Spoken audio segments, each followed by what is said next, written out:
What's up mga pamangkin? Kumusta kayong lahat? Isang mapagpalang araw sa ating lahat. Panibagong araw, panibagong pag-asa. Sa mga gantong panahon nga dito sa Dubai ay napakadalang magkaroon ng saging na saba. Kaya nga nung may nakita ko sa supermarket ay talagang binili ko na. Kahit nga ang presyo ay may kabigatan, anong magagawa ay talagang napapaibig na. Piprito ko nga lang ito na parang maruya. Ginayat ko nga lang ito ng maliliit. Kinasawang ko ng isang pirasong itlog. Pagkatapos nilagyan ko ng 3 kutsara harina, isang basong tubig, kaunting asin at asukal para magpantay ang lasa. At pagkatapos ay kakasaw-kasawin at pag yan ay malapot na ay digi ready na. At akin na nga uumpisahan ang pagpiprito at sasalangan ko na agad ito ng mga 3 piraso. At hindi nga masyadong malalaki dahil maliit lang ang aking kawali. At pagkatapos nga itong may salansan, digi babantayan ko na lang. At ari na nga ang unang kasong. Maganda rin yung pagkakasaging at hindi masyadong labsa. At siguradong ito ay medyo may kaligatan dahil nga ang pagkahinig nito ay medyo manibalang.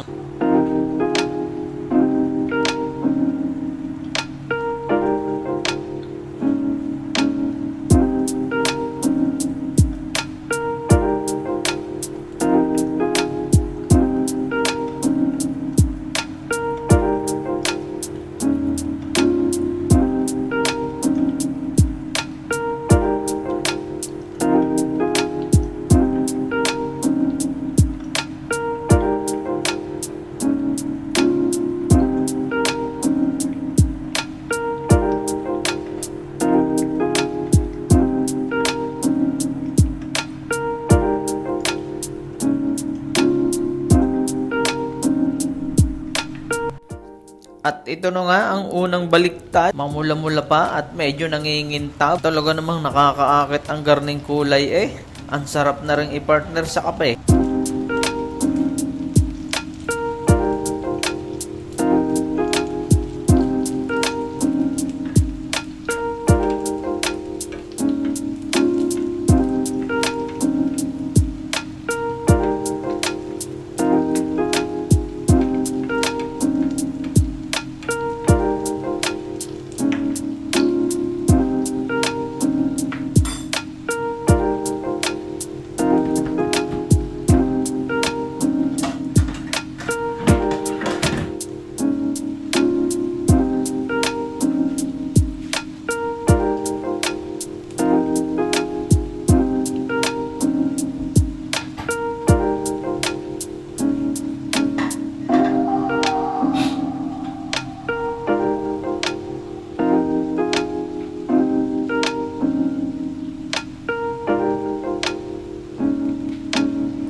Ari na nga pala ang huling salang at talagang ako'y takam na takam. Hindi ko lang talaga malantakan yung mga nauna. Talagang mainit pa. Kabay lahat ga kayo yung mga pamangkin ay kumakain na rin. Aatigin ko na rin kayo kahit sasabi.